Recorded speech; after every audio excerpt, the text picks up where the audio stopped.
আরে বাবা, এসব মামুর ভাব। ভাব? ভাব কি করি তুই?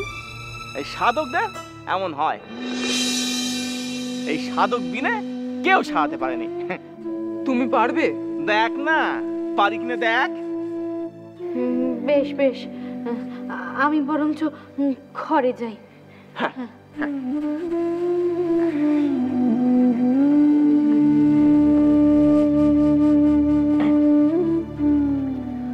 মামু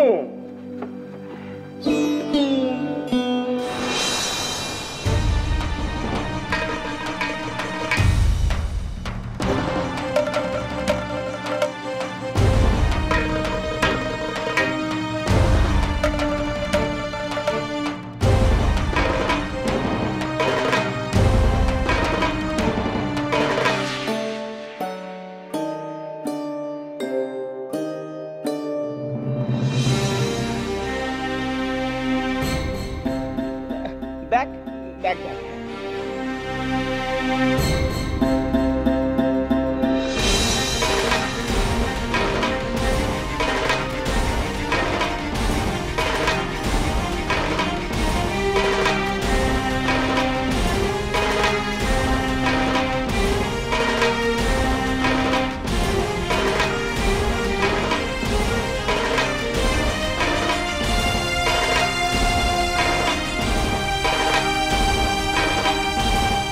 বলুনি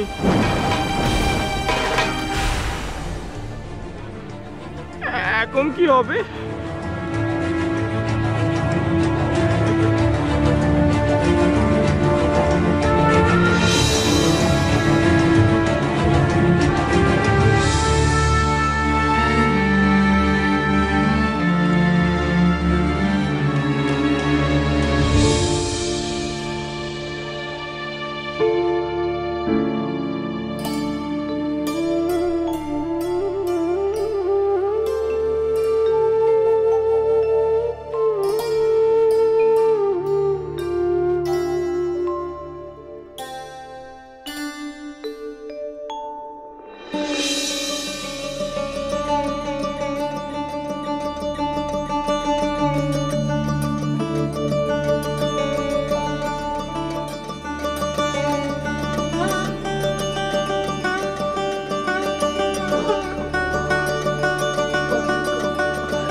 তেনারা কোথাকা? ওই কীর্তনের দল, নটবর গোস্বামী, রায়চরণ, ঈশান মল্লিক, তেনারা কোথা? তেনারা তেনাদের ঘরে ঠাকুর। আর এ কোথা? এ কোথা গা? আর তুমি তো এর সঙ্গে যাওনি, তা তুমি এলে কেমনে? চারদিকটা একবার চেয়ে দেখুন। কিছু মনে পড়ল? ওই কীর্তন শুনতে শুনতে কেমন যেন হয়ে গেলুম গো, আর কিছু মনে নেই। হুঁশ ছিল নি, তাই না?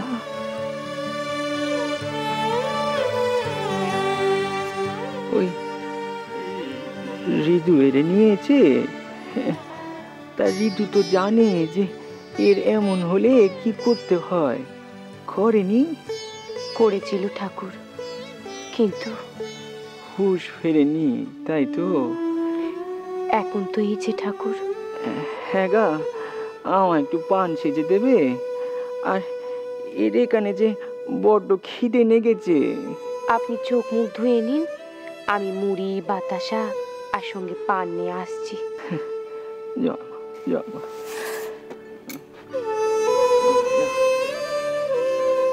ও নকি শিবরাম, ওরি তো ওট ওট ওনো কি শিবরাম ওট ওট ওট হ্যাঁ মুড়ি বাতাসা খেতে হবে তো ওট ওট কি রেগে গেছে ও মামু তোর হুশেছে ওনো কি শিগগিরই মামির খবর দে এবং মামুর হুশেছে এই মামি হয়তো ধকল সইতে না পারে ওখানে কি ঘুমাচ্ছে যে খবর দে যাই যাই যাই এইসব করলে কি এইসব করলে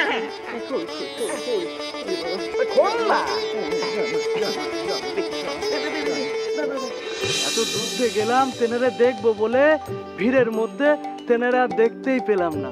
কি করে দেখবে বলো? কীর্তন শুনতে শুনতে তিনি তো ভাবের ঘরে চলে গেলেন। নটবর গোসাই তেনারে সরিয়ে না নিয়ে গেলে। বৃন্দাবন দাসের ভগবতে পড়েছি নদের গোড়া চাঁদ। কীর্তন শুনতে শুনতে স্বয়ং রাসলীলের রাসবিহারী কালাচাঁদ হয়ে যেতেন, বুঝলে ভাই। কলিকালে দেখলুম শুনলুম দক্ষিণেশ্বরের শাক্ত পূজারী ঠাকুর কীর্তনের বলে গোসাই হয়ে গেলেন গো। ও গোসাইরা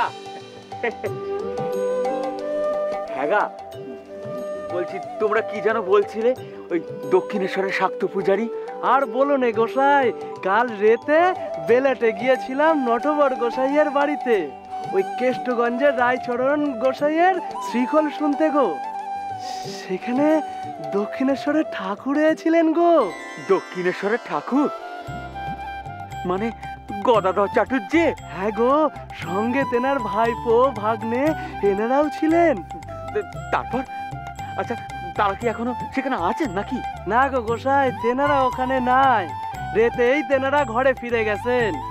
কীর্তনের আসরে ঠাকুর তো নবদ্বীপের গোড়াচাঁদ হয়ে গিয়েছিলেন গো। গোড়াচাঁদ যেভাবে হরিবোল হরিবোল বলে নদে ভাসিয়ে দিয়েছিলেন, উনিও তেমন নটবর গোসাইয়ের আসর ভাসিয়ে দিয়েছেন গো। লোকে লোকারণ্য, রায়চরণ গোসাইয়ের শ্রীখোল আর ঠাকুরের মুখে শ্রীবোল। আমরা ভিড় ঠেলে কাছে যাবার আগেই ঠাকুর জ্ঞান হারালেন।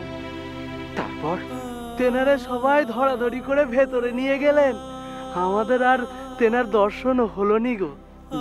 তোমরা তোমরা ঠিক দেখেছো সঙ্গে ভাইপো ভাগ্নে ছিল? তেনাদের কাউকে চিনি না, দেখি নাই, শুধু শুনেছি। আচ্ছা গোসাই, তোমরা যে পথে যাচ্ছিলে যাও যাও। চলো তাহলে। সঙ্গে ভাইপো মানে শিবরামে এসে, মানে সারদা জামাইরে নে কামার পুকুরে এসেছে। সারদা এসে কাজ পরে হবে খন। বউটান রে গে আগে সুখবরটা দিয়ে আসি। বউটান গো, সারদা এসে গো, জামাই এসে। ও বউটান, ও বউটান, সারদা এসে গো, জামাই এসে। ও বউটান। ও বাবা বড়দা, একখান ঘর যে না হলেই নয়। হ্যাঁ মা, এই একটা ঘরে আমরা কোনো রকমে থাকি, তুমি একটা ঘরে দিদি এলে দিদি রেনে। এখন দাদা যদি বউ আর বাচ্চা নিয়ে আসে তাহলে রাখবো কোথায়? কিন্তু ঘর যে করবো, টাকা কোথায়? আতুর না কাটলে দাদা কি আসবে মা? কি জানি, যাবার কালে সে তো কিছু বলে গেল নি, আর আমিও তো কিছু শুধলাম নি। কলকাতাতে কত সুবিধে বলো মা, এই রাত বিরেতে হাত বাড়ালেই ডাক্তার বদ্যি, এই দু পা বাড়ালেই ওষুধের দোকান, সাগু বার্লির মুদিখানা। ওখান থেকে আতুর কাটিয়ে এলেই ভালো থাকবে বাচ্চাটা, বউটানো। সে না হয় আতুর কাটানো তক সেখানেই রইল, কিন্তু তারপর তো ওদের জন্য এখানে একটা ঘর লাগবে বল। তোমাকে ভাবতে হবে নি মা, ওই দাদা আসুক না বৌঠানার বাচ্চারে নিয়ে। ওই যতদিন এখানে থাকবে ততদিন আমি বড়দা ওই দাদা আর খুড়োরে নিয়ে বাইরে ঘুমোবো। ঘুমোতে পারবি নি রে, শুয়ে থাকবো, শুয়ে শুয়ে ভাইজির কান্না শুনবো, খুড়ো খুড়ো ওয়া ওয়া ওয়া। কি শখ! ভাইজি আগে মামা বলবে না, খুড়ো খুড়ো বলবে, বলি হারি যায়। সে না হয় পরে ভাবা যাবে, খুড়ো খুড়ো বলবে না ঠাকুমা ঠাকুমা বলবে। এখন ঘরের কি হবে সে কথা ভাব। বউটান, বউটান, এই যে তোমার একটা খবর দি, শুনলে আল্লাদে একেবারে কি করবে জানি না, কারণ আল্লাদে আমিও দিশাহারা হয়ে গেছি, কিছুই বলতে পারছি না। তোর যে শুধু চুলটাই পেকে ছেড়ে নিল, বয়সটা এখনো বাড়েনি, তুই এখনো সেই ছোটটিই আছিস আমার নীলু ভাই। তা বল দেখি কি খবর এনেছিস তুই? তারা এসে দুজনাতে। দুজনাতে? কারা এসেছে? এই নিশ্চয় দাদা এসে এই বউঠান নেনে, দেখে আসি তো। ওরে ওরে, তারা তো তিনজনা, আমি তো দুজনার কথা বলেছি। দেখ ভাই, তোর না হয় বয়সটা বাড়েনি, কিন্তু আমার তো হয়েছে। এইসব মস্করা আমার আর সয়নি। বুকের ভেতরটা কেমন যেন দীপ দীপ করে। বল না ভাই, কি খবর এনেছিস? কামার পুকুরে তারা এসে। কামার পুকুরে কারা এসেছে? সারদা আর জামাই। সারদা এসেছে? আমার জামাই এসেছে? কথা ধরেছে, কথা ধর। এই কামার পুকুরের বাড়িতে জামাইবাবু এসেছে? আমি তো কখনো তাকে দেখিই নাই, কেবল কথা শুনেছি। এবারে দেখবি। কতদিন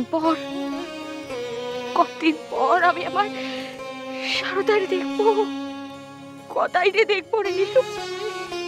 কতদিন পর। ও নীলু, সারদা কি বলেছে যে জামাইরে নিয়ে এখানে আসবে বলেছে? ভুটান, সারদা কি আর সেই মেয়ে যে স্বামী নিয়ে দেশে আসবে অথচ মায়ের কাছে আসবে নি? সারদা আসবে, কথাই আসবে। কবে আসবে রে নীলু? কবে আসবে? কতদিন কতদিন আমি আবার সারদারে দেখিনি, কথাই রে দেখিনি। কতদিন আসবে, ওরা আসবে। গদাই, শোনো দিদি এসো। গদাই, এসো এসো এসো। এখানে একটু বসো বসো বসো। হ্যাঁ বসো। দাঁড়া দাঁড়া দাঁড়া, তোরে দেখতে দে, দু চোখ ভরে দেখতে দে। তা হ্যাঁ রে, কি শুনলুম গোপালের কাছে কাল নাকি তুই কীর্তন শুনতে গে। ওরে বাবা, এর মধ্যেই ছড়িয়ে গেছে। বলি হ্যাঁ গা, এখানে কাক ডাকতে দেরি হয় কিন্তু কথা ছড়াতে দেরি হয় না, তাই না? তোর জ্ঞান ফিরেছে এই দেখে মনে বড় আহ্লাদ হলো, বড় আহ্লাদ হলো রে।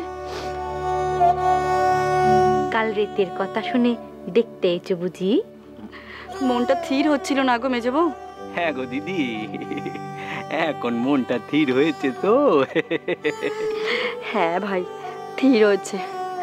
তা মেজো বউ, ছোট বউকে দেখছি না, সে কোথায়? ওই সারদা নকি পুজোতে বসেছে। কাল সারা রাত্রি ইচ্ছা গেল। হ্যাঁ, এই আমি না থাকলে না এই রেশ এখনো কাটতুনি। তা হ্যাঁ রে গদাই, তোর কীর্তন শোনার এত শখ, তা বাড়িতে একটা কীর্তনের আসর বসাই। হ্যাঁ গো দিদি, খুব ভালো হয় গো, খুব ভালো হয়। হ্যাঁ থাক থাক, এই মামি শুনলে যেতে দেবেনি।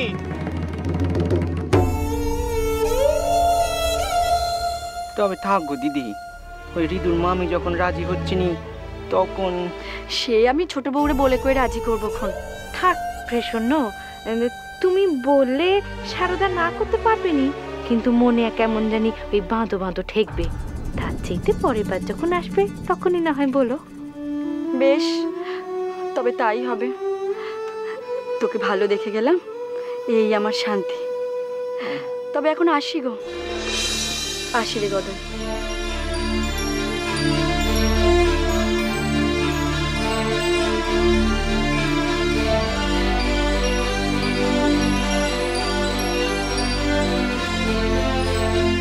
হ্যাঁ রিদু, দিলি তো পেছনে দিদিরে ভাগিয়ে, বেশ করেছি।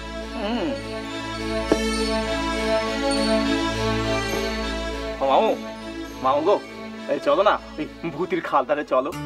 আমি তুমি এই দুজন মিলে সাধনা করি। তুমি আমার শিক্ষা দেবে কেমন করে সাধনা করতে হয়। হ্যাঁ রে ঋতু, তোর মাথা দিয়ে এখনো সাধনার পোকাটা গেল নি। দেখ ঋতু, তুই যখনই তোর ওই সাধনার কথা বলিস, তোর মামা কেমন জানি বিপদের পোড়া গন্ধ পায় না। হ্যাঁ, এসব তুই কি বলছিস পেশন্য? এ পিঠে দে আলাদা হয়ে ঘর বানাবি তুই? আলাদা কথা হচ্ছি মা, উত্তর দিকের জমিটা তো আমাদের এই ভিটেরই অংশ নাকি? ওখানে ঘর বানাবার কথা বলছি। একদিন বাদে কলকাতাতে এখানে আসলি, সঙ্গে করে না আনলি বউরে, না আনলি মেয়েরে, এসেই বলছিস জমিনিকে দাও ঘর বানাবো। ও বাবা, আমার তো মাথায় কিছুই সেদচ্ছে না রে। আমার কথাগুলো একটু শান্ত হয়ে শোনো মা, বুঝতে পারবে। দেখো, এই ভিটেতে তো বেশি ঘর নেই, তাই না? তাছাড়া আমি বিয়ে করে কলকাতায় আছি, তাই তোমরা বুঝতে পারছো না। দেখো মা, এখন আমার সংসার হয়েছে, কদিন বাদে বড়দা কালী ওরাও বিয়ে করবে, ওদেরও সংসার হবে। তাছাড়া অভয়টা ডাক্তারি পড়া শেষ হলে এখানেই ফিরে আসবে, তখন সেও একটা ভিন্ন ঘর চাইবে। চারটে ভাইয়ের চারখানা ঘরে খুব দরকার মা।